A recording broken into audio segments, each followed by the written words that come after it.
하나님의 말씀 잠언 24장 1절에서부터 22절까지 말씀입니다. 잠언 24장 1절에서부터 22절 좀 긴데요, 우리 한 절씩 교독하도록 하겠습니다. 너는 악인의 형통함을 부러워하지 말며 그와 함께 있으려고 하지도 말지어다. 그들의 마음은 강포를 품고 그들의 입술은 재앙을 말함이니라. 집은 지혜로 말미암아 건축되고 명철로 말미암아 견고하게 되며 또 방들은 지식으로 말미암아 각종 귀하고 아름다운 보배로 채우게 되느니라. 지혜 있는 자는 강하고 지식 있는 자는 힘을 더하나니 너는 전략으로 싸우라. 승리는 지략이 많음에 있느니라. 지혜는 너무 높아서 미련한 자가 미치지 못할 것이므로 그는 성문에서 입을 열지 못하느니라. 악행하기를 꾀하는 자를 일컬어 사악한 자라 하느니라. 미련한 자의 생각은 죄요 거만한 자는 사람에게 미움을 받느니라.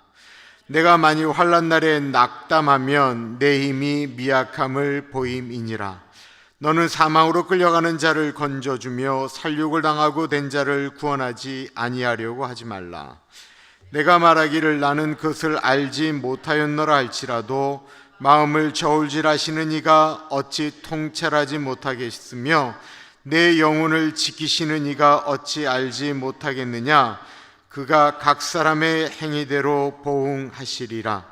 내 아들아 꿀을 먹으라. 이것이 좋으니라. 송이꿀을 먹으라. 이것이 내 입에 다니라. 지혜가 내 영혼에게 이와 같은 줄을 알라. 이것을 얻으면 정령이 내 장래가 있겠고 내 소망이 끊어지지 아니하리라.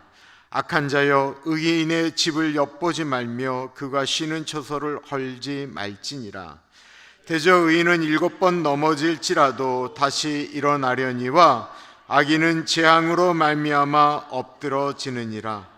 내 원수가 넘어질 때에 즐거워하며 그가 엎드러질 때에 마음에 기뻐하지 말라. 여호와께서 이것을 보시고 기뻐하지 아니하사 그의 진노를 그에게서 옮기실까 두려우니라. 너는 행악자들로 말미암아 분을 품지 말며 악인의 형통함을 부러워하지 말라. 대저 행악자는 장래가 없겠고 악인의 등불은 꺼지리라. 내 아들아 여호와의 왕을 경외하고 반역자와 더불어 사귀지 말라. 대저 그들의 재앙은 속히 임하리니 그들의 멸망을 누가 알랴. 오늘은 우리 인생을 아름답게 건축하는 것, 하나님을 경외하는 삶이라는 제목으로 말씀을 나누고자 합니다. 우리는 모두 우리 인생을 아름답게 만들어가고 싶어 하죠. 특별히 예수 믿는 사람답게 살아가는 것을 꿈을 꿉니다.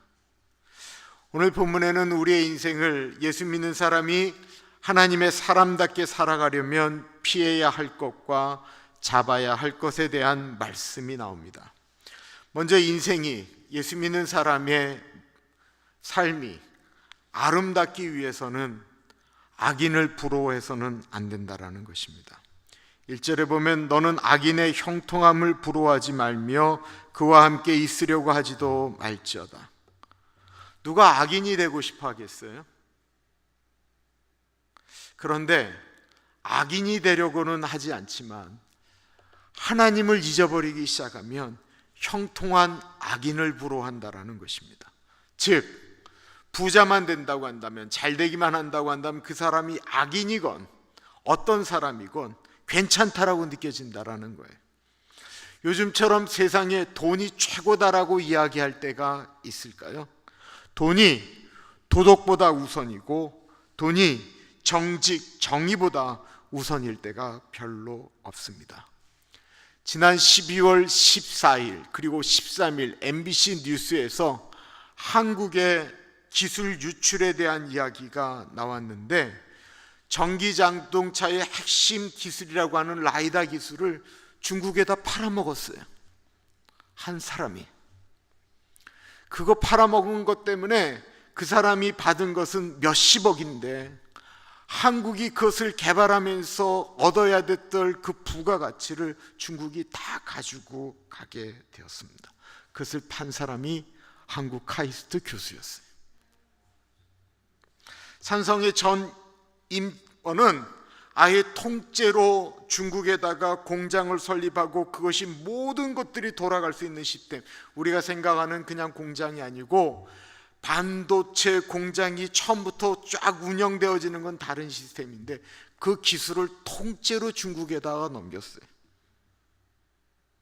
그것 때문에 중국과 한국의 반도체 기술의 차이는 10년이라고 그랬는데 그것 때문에 5년 줄어들게 되었습니다. 애국심보다 더 큰 것이 힘이고 학자의 자존심보다 더 큰 것이 돈입니다. 어떻게 그럴 수 있느냐고요? 요즘 젊은이들 다 그럴 수 있습니다. 이미 시대적으로 돈이 된다고 한다면 내가 그게 뭐 우리나라가 나한테 뭘 해줬다고 라고 이야기를 하기 때문에 그렇습니다. 그러니 악인이 어떠한 방법으로 돈을 벌었느냐 그거 갖고 손가락질 하기보다는 악인이 형통한 것 때문에 부러워한다라는 것입니다. 그런데 우리가 정말로 하나님의 사람으로 살기를 원한다고 한다면 악인이 잘 되는 거 부러워하지 말라라는 것입니다.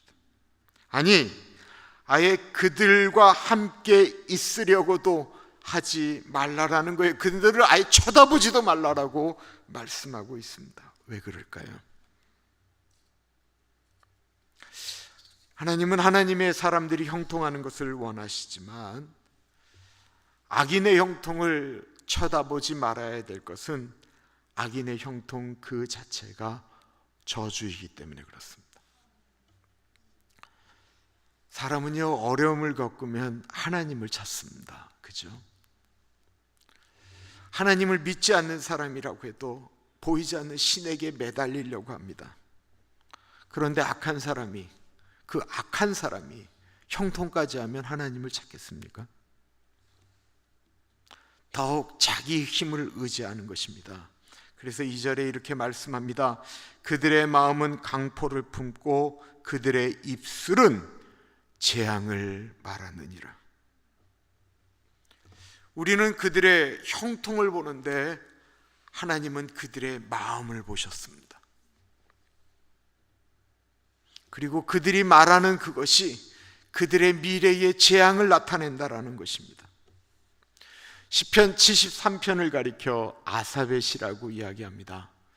2달 전에 우리 제시카 전사님이 이 본문을 가지고 설교를 하셨는데요, 이 아삽이라는 사람이 하나님을 신실하게 믿는 사람인데 가만히 보니까 악한 사람들이 너무 잘 되는 것을 보고 실족하게 되었습니다.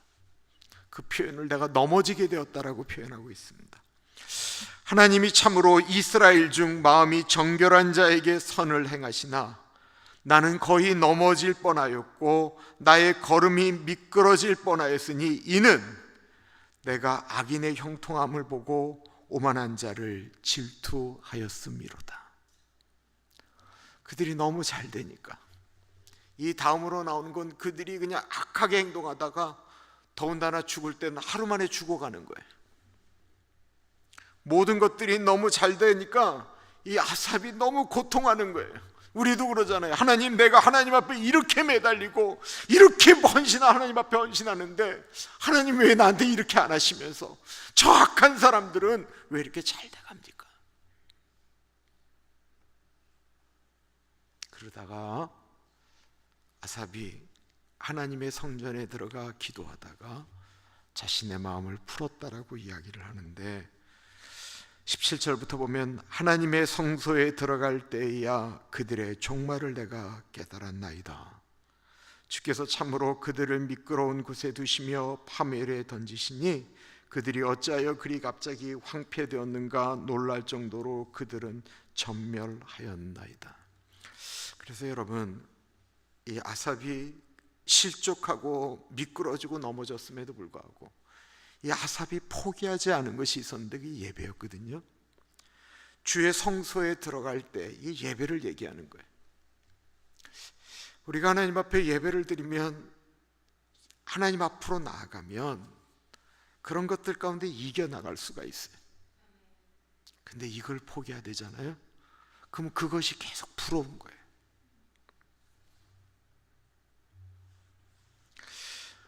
우리의 삶이 하나님 닮아가는 삶, 정말 멋진 그리스도인이 되려고 한다면 미워하지 말아야 됩니다. 여기에서 미워하는 것에 대해서는 누구단지라는 표현이 맞습니다. 왜냐하면 17절은 이렇게 이야기하고 있기 때문에 그렇습니다. 내 원수가 넘어질 때에 즐거워하지 말며 그가 엎드러질 때에 마음이 기뻐하지 말라. 여호와께서 이것을 보시고 기뻐하지 아니하사 그의 진노를 그에게서 옮기실까 두려우니라. 너는 행악자들로 말미암아 분을 품지 말며 악인의 형통함을 부러워하지 말라. 대저 행악자는 장래가 없겠고 악인의 등불은 꺼지리라. 17절에 내 원수라고 했습니다. 내 원수가 넘어질 때에 즐거워하지 말라라고 이야기하고 있습니다. 여러분들에게 원수 있으세요? 불구 대천지 원수 있으세요? 제가 이 설교를 준비하면서 생각해 보니까 원수라고 생각할 분을 마음에 품고 있는 분은 저는 없는 것 같아요. 우리가 생각하는 원수 아마 없을 거예요. 그런데 원수가 넘어질 때에 즐거워하고 그가 엎드러질 때에 마음에 기뻐하지 말라라고 했는데 우리 이거 잘 생각해 보세요. 내가 싫어하는 사람이 넘어지면 우리가 즐거워하거든요. 내가 정말 저 사람 정말 재수없다, 저 사람 잘 되는 꼴은 내가 정말 싫다, 그 사람이 우리 원수는 아니에요. 그런데 우리가 싫어하고 내 마음에 안 맞는 사람이 안 되면 우리 마음이 괜히 좋다라는 거예요. 그러므로 이 원수라고 하는 것은 저 사람은 우리의 원수라고 하는 그 원수가 악한 사람이기 때문에 원수가 아니에요. 내가 싫어하는 사람이 내 원수인 거예요. 그 사람이 잘못한 게 없어요. 그런데 내가 싫기 때문에 그 사람이 잘 되는 게 싫은 거예요. 도리어 넘어지면 내가 행복한 거예요.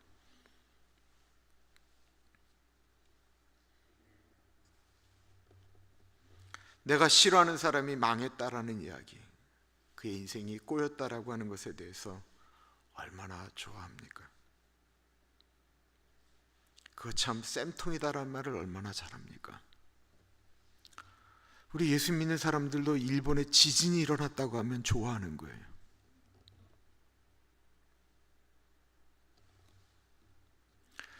내가 찍지 않아서 정권을 잡은 정치인이 실수를 하게 되면 좋아하는 거예요. 그 때문에 이 미국이 어려워지고 한국이 어려워지는데도 그게 좋은 거예요. 내가 찍은 사람이 안 되고 내가 싫어하는 사람이 정치인만 되면 그 사람이 꼭 뭐가 안 되기를 꼭 하나님께 기도하는 사람들 같아요.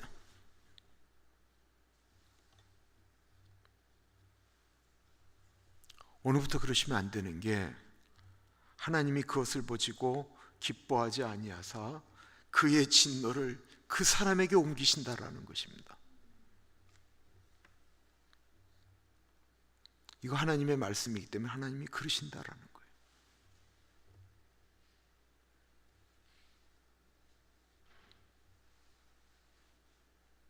심지어 하나님께서는 악을 행하는 행악자로 말미암아 분을 품지 말라고도 말씀하고 있습니다. 이 말씀 너무하는 거 아니에요?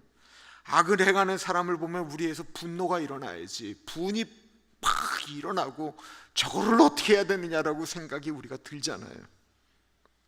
그런데 그것 때문에 우리의 마음 상하지 말라라는 거예요. 왜냐하면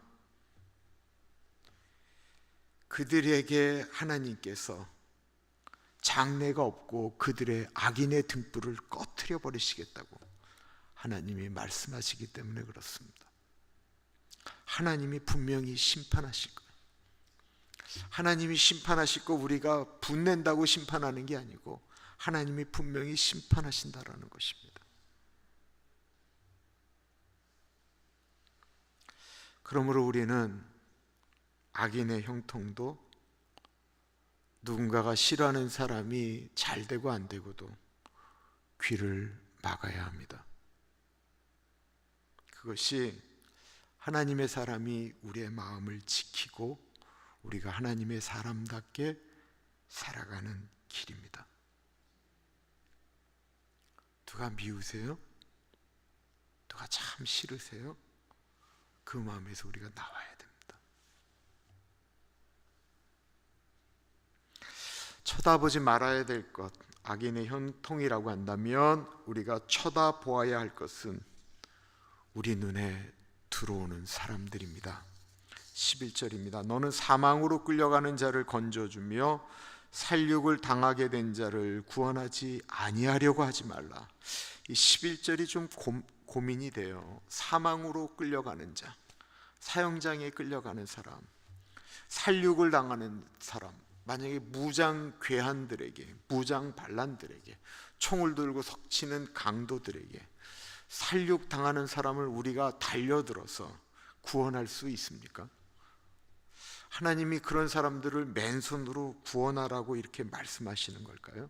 하나님이 무모하게 달려들라라고 표현하고 있는 것입니까? 이게 이제 주석적인 표현이에요. 주석으로 해석을 하면 사망으로 살육을 당하는 사람은 자기가 원해서 그런 일을 당하는 게 아니에요. 자기의 죄값 때문에 그렇게 당하는 사람이 아니에요.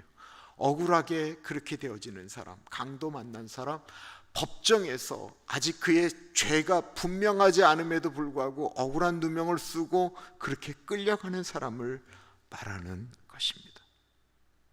그런데 문제는 내가 그 사람이 억울하게 재판받는 것, 그 사람이 정말 힘들게 그 사람의 잘못이 아닌데 거반 죽어갈 정도로 고통당하는 정말 힘든 상황에 있는 것을 내가 아는데 내가 거기에 개입을 하면 귀찮은 일이 생길까 봐, 혹은 내가 그 진실을 얘기하면 불이익을 당할까 봐 입을 다무는 행동을 얘기하는 것입니다.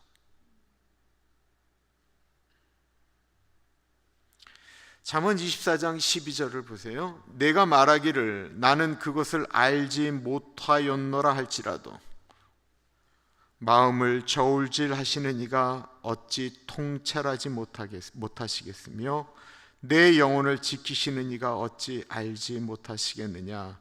그가 각 사람의 행위대로 보응하시리라. 오늘날 사람들이 괜히 일에 간섭했다가 괜히 그거 아는 척했다가 불편한 일을 겪을까 봐 예수 믿는 사람들이 다 빠지는 거예요. 옳은 일인 줄 알면서도 빠지는 거예요. 그 때문에 저 사람들이 억울한 일을 당해도 모른 척하는 거예요.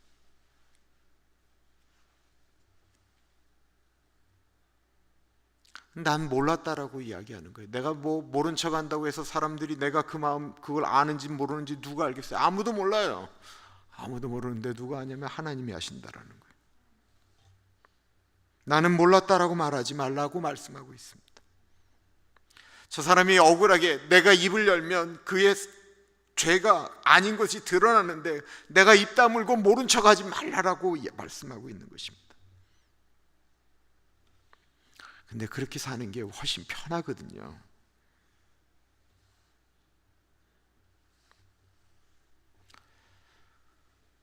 마태복음에 강도 만난 사람이 있어요.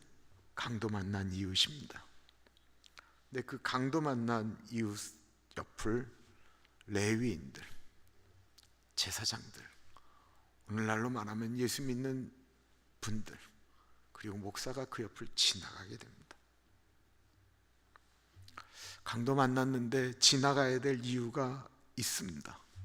목사는 예배를 집례해야 되고 교인들은 주일 성수하기 위해서 지나갑니다. 근데 그게 정말 다냐라는 거예요.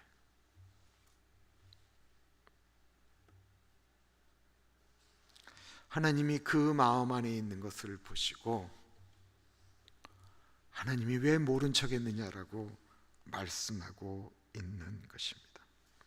하나님이 그 마음을 저울질하신다고 합니다. 하나님의 저울질에 못 미치면 그거 정말 큰 어려움 납니다.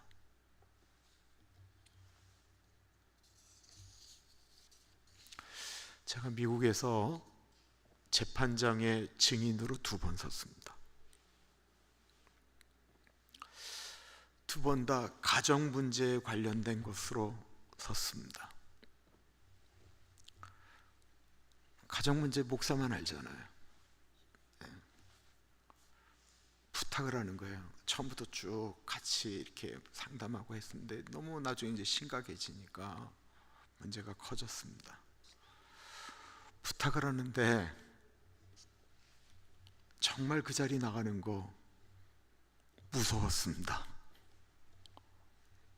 두려웠습니다. 더군다나 그 얼굴을 아는데 그 얼굴을 보면서 내가 무슨 얘기를 해야 된다, 이거 제 성격에는 거의 뭐 죽을 만큼 있는 거예요. 혹이나 이 문제가 잘못되면 교회에 엄청난 불이익이 올 것 같아서 당회에다가 말씀을 드렸어요. 뭐라고 말씀드렸냐면, 이건 가나안교회 담임 목사로 나가는 게 아니고 제 개인 김인철로 나가는 겁니다. 그때 어느 장로님이 개인적으로 목사님 그거 하지 마십시오 라고 말리셨습니다. 저도 그 뒷일이 어떻게 될지 자신이 없었어요. 그냥 하나님 앞에 기도하고, 이 문제가 발생해서 만약에 교회를 사임해야 된다고 한다면 사임을 하지 뭐. 제가 그렇게 용감한 사람인가요? 아니죠. 제가 전혀 그렇게 못 되는 사람이에요. 재판날이 가까울수록 불면에 소화불량에 잠도 눌리고 너무 힘이 들었어요. 정말 가기 싫었어요. 진짜 가기 싫었어요. 도살장에 가는 마음 같았어요. 근데 딱 하나, 하나님이 내 마음 아시겠지. 딱 그 마음으로 갔어요. 하나님이 내 마음 아시겠지. 잘 모르겠어요. 제가 뭐 이게 잘했다 안 잘했다라는 것을 말씀드리려는 건 아니에요. 그러나 그때 내가 하나님 앞에 기도했던 건 하나님이 내 마음 아시겠지 하는 거였어요.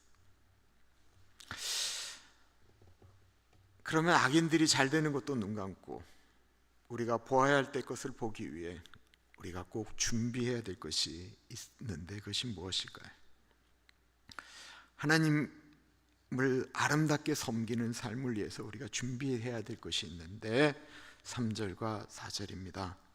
집은 지혜로 말미암아 건축되고 명철로 말미암아 견고하게 되며 또 방들은 지식으로 말미암아 각종 귀하고 아름다운 보배로 채우게 되느니라. 여기서 집은 가정, 교회, 국가, 우리의 인생 다 들어가는 거예요. 그 모든 것들을 집으로 비유하고 있습니다. 우리의 집을 어떻게 채우죠? 집을 아름답게 가꾸려면 뭐 가구도 둬야 되고 뭐 여러 가지 것들을 놓잖아요. 그런데 그것들을 잘 이렇게 배치하는 것, 그것이 이렇게 조화롭게 만들어지는 것을 가리켜 여기서는 지식이라고 이야기하고 있어요. 또 방들을 지식으로 말미암아 채운다라고 이야기하고 있어요. 집이 아니고 집 안에 들어간 방, 이런 것들 하나씩은 지식이 채울 수 있다라고 이야기합니다. 우리의 인생을 채우는 건 지식이에요. 지식, 우리의 경험이죠. 우리가 했던 참으로 귀한 경험들, 노력들이 우리의 집을 채웁니다. 그러면 명철은 무엇일까요? 명철은 어떤 일을 이렇게 바르게 처리할 수 있는 분별력 같은 것이죠. 옳고 그른 것을 이렇게 판단할 수 있는 능력입니다.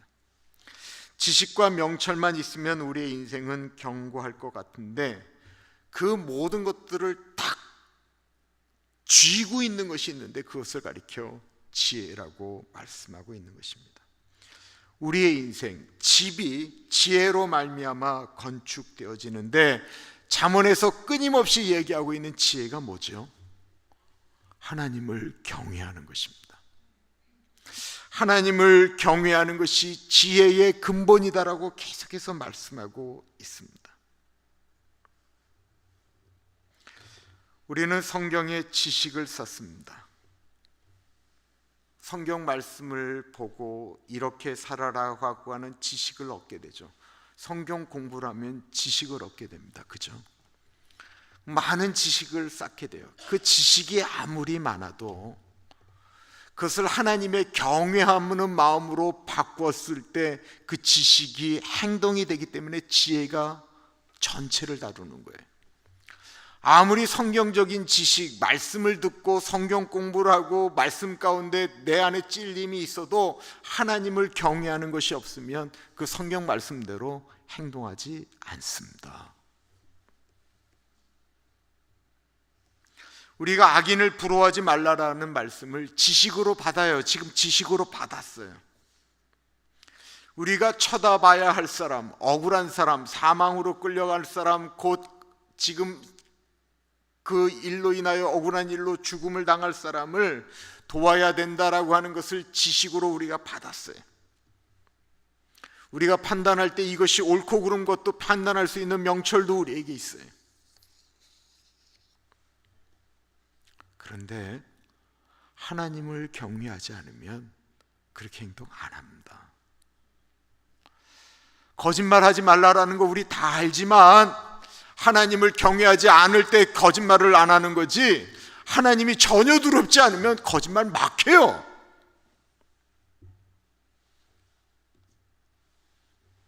하나님을 경외하라는 말, 교회에서 목사가 하는 뻔한 말 같습니까? 그런데 한번 잘 생각해 보세요. 하나님을 경외하면 악한 사람이 잘 되는 것 때문에 휘둘리지 않는다라는 거예요. 근데 하나님을 경외하지 않을 때 악한 사람이 악한 방법으로 잘 되는 것도 부러워하게 된다라는 것입니다. 하나님을 경외하면 죄를 지으면 마음이 아프고 남에게 힘들게 하고 남을 좀 미워했으면 그게 하나님 앞에 가면 고통스러워요. 성경을 읽으면 거기서 나오는 말씀이 꼭 자기를 찌르는 것처럼 느껴져요. 그런데 하나님을 경외하지 않으면 어떻게 될까요? 가지지 못한 것 때문에 힘들고 그것이 병이 되어지기 때문에 나도 어떤 좀 편법이나 잘못된 것을 써서라도 그것을 얻으려고 한다는 것입니다. 하나님 앞에 나아가지 않으면 다른 사람이 강도 만나서 신음거려도 모른 척하고 지나가게 됩니다. 하나님을 경외하지 않으면요, 아무리 지식이 높아도 아무리 분별을 잘해도 하나님을 경외하는 그 지혜를 잃어버리면 많은 것들이 한 번에 무너집니다. 대표적인 사람이 세상의 모든 천문학이나 이 모든 것들을 알았던 지식이 있었다고 그러고 사리분명히 분명했던 솔로몬 왕이 하나님을 경외하는 지혜를 잃어버리자 그의 삶이 지식이 없어진 것도 아니고 명철이 없어진 것도 아닌데 그의 인생이 무너지고 말았습니다. 그가 얼마나 돈이 많았어요? 그 사람 죽을 때까지 돈이 많았어요.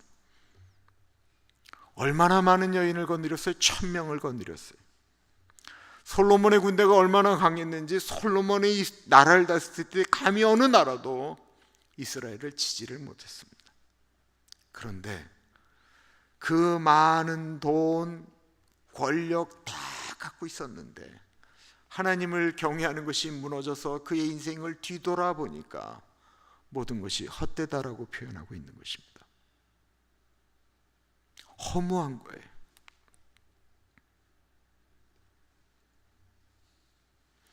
오절에 지혜 있는 자는 강하고 지식 있는 자는 힘을 더한다라고 표현하고 있습니다. 지혜 있는 사람이 이 세상을 바르게 강하게 살아갈 수 있다라는 것입니다. 그러므로 우리는 하나님께 나아가서 지혜를 구해야 합니다. 하나님께로 나아가면 지혜를 주십니다.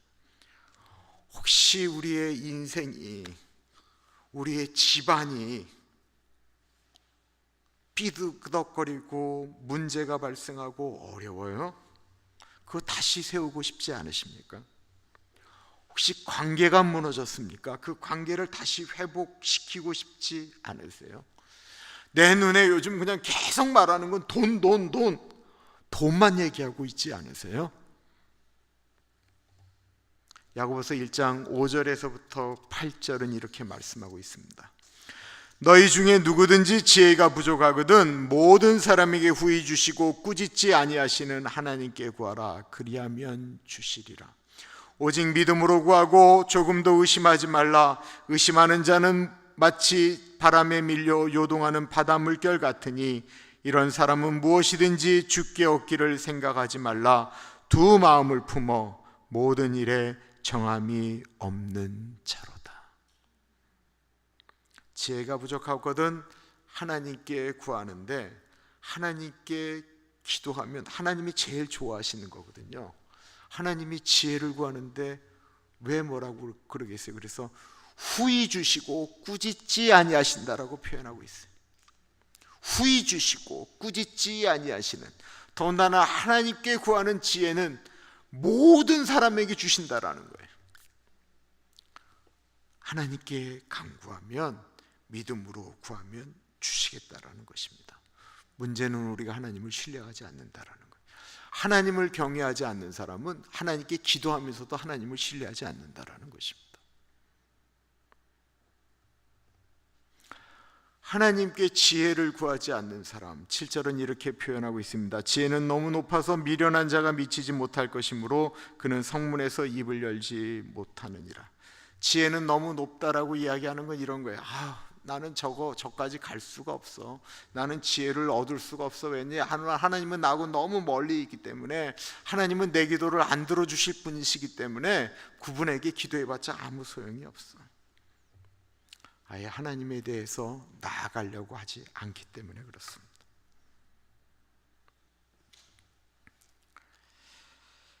하나님을 경외하면 실패하지 않을까요? 하나님을 경외해도 실패합니다. 하나님을 경외하면 실수하지 않을까요? 하나님을 경외해도 실수합니다. 다른 사람들이 하는 어려움들, 실패, 실수, 고난, 아픔, 거절당함, 상처, 우울증, 낮은 자존감, 하나님을 경외하는 사람에게도 일어납니다. 그런데 하나님을 경외하면 다시 일어설 수 있습니다. 하나님을 경외하면 실수를 딛고 일어나서 더 큰 일을 할 수 있다라고 말씀하고 있고요. 하나님을 경외하면 자신의 아픔이 치유된 다음에 자신과 똑같은 아픔을 경험했던 사람들에게 항생제처럼 그것을 위로할 수가 있습니다. 그 말씀이 바로 16절 말씀이에요. 대저 의인은 7번 넘어질지라도 다시 일어나려니와 악인은 재앙으로 말미암아 엎드러지느니라. 제가 경험하는 거니까 여러분들에게 자신 있게 말씀할 수 있어요. 그냥 뭐 이렇게 조금만 해도 막 몸이 힘들고 어려우니까 이 마음이 이렇게 막 정말 이렇게 낮아지는 거예요. 낮아지고 막 자신감도 너무 떨어지고, 그냥 마음이, 몸이라기보다는 마음이 막 이랬어요. 이거 어떻게 해야 되나 생각을 하다가 그냥 하나님께 경외하는 것. 근데 그걸 어릴 때 급할 때만 뭐 하나님께 기도하고 막 이러는 게 아니고, 시간을 딱 정해서, 그래서 새벽 4시부터 딱 일어나서 그때부터 모든 것들을 준비하면서 그냥 나아가는 것들로 그냥 마음을 정해서 막 가요. 그러니까 힘들어도 내가 하나님 앞에 기도하면서 나아갈 수 있지. 내가 지금 형편이 나아진 거나 다아진 건 아무것도 없어요. 그런데 살겠더라고요. 하나님은 하나님을 경외하는 사람의 기도를 들으시고 다시 일으킬 힘과 용기를 주십니다. 오늘 본문에서 우리가 꼭 기억해야 될 것은, 우리의 인생이 진짜 하나님이 바라보시기에, 또한 사람들이 보기에 정말 아름다운 그리스도인의 삶이 되려고 하면 악인이 어떻게 되건 거기에 관심 갖지 마십시오. 그리고 우리가 마땅히 도와야 할 사람을 기억하십시오. 그리고 하나님을 경외하며 무너진 우리의 삶을, 우리의 집을, 인생을, 관계를 세우십시오. 아까 우리 불렀던 찬양 한번 부르고 기도할 텐데요, 주만 바라볼지라.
하나님 사랑의 눈으로, 하나님 사랑의 눈으로 너를 어느 때나 바라보시고,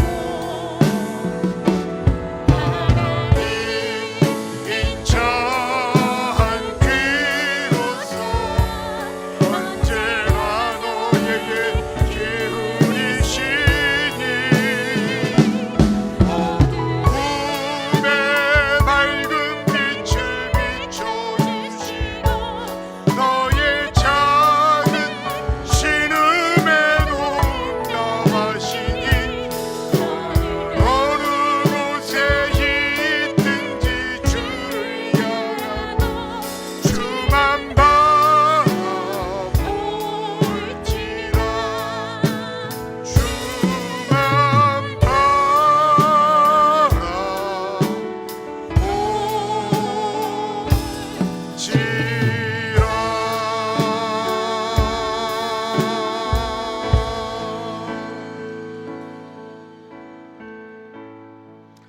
혹시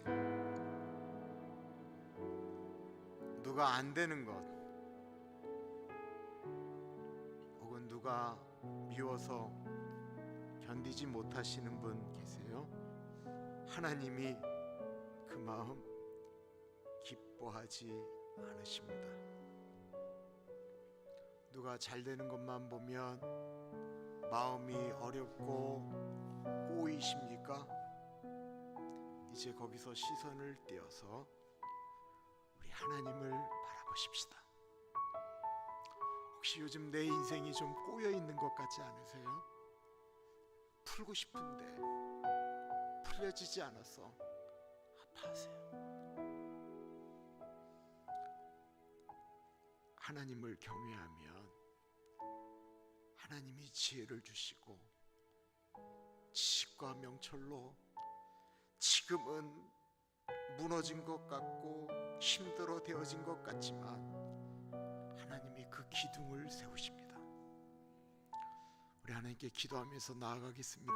하나님, 내가 하나님을 경외하며 나아가오니 하나님, 이것을 이길 수 있는 힘과 능력을 나에게 허락하여 주십시오. 우리 같이 기도하겠습니다. 존귀하신 하나님 아버지, 하나님 아버지여, 이 시간에 하나님 우리의 마음 가운데 갇혀여 주시기를 기도합니다. 하나님 오디아라 캬랄 날레소 데라 게를 날레소 데라 게를 날레소 하데라 캬랄 날레소 데라 게를 날레소 데라 게를 날레소 데라 게를 날레소 데라 게를 아버지 아버지 아버지 아버지, 우리의 마음을 아버지 붙잡아 주시기를 기도합니다. 성령 하나님 기도하며 나아가는 우리의 마음 가운데 갇혀 주시기를 기도합니다. 하나님을 경외하며 나아가는 삶 가운데 갇혀 주십시오. 하나님을 의지하며 나아가는 우리의 마음 가운데 갇혀 주시기를 기도합니다.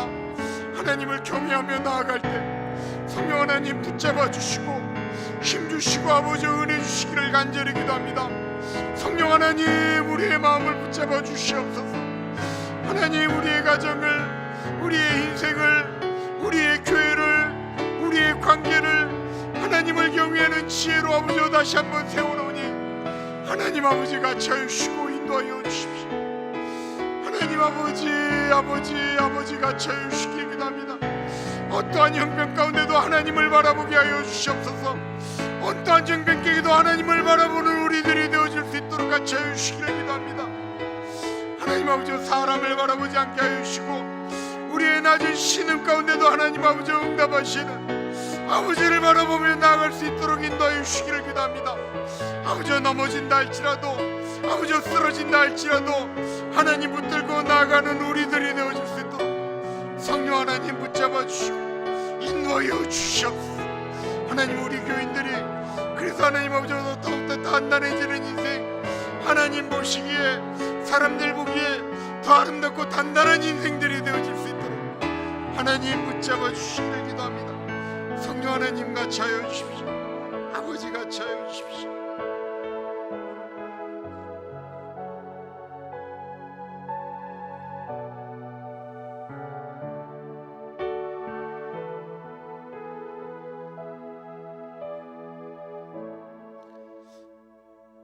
하나님 사랑의 눈으로 너를 어느 때나 바라보시고 하나님 인자한 귀로서 언제나 너에게 기울이시니 어두움에 맑은 빛을 비춰주시고 너의 작은 신음에도 응답하시니 너는 어느 곳에 있든지 주를 향해 주만 바라볼지라 주만 바라볼지라.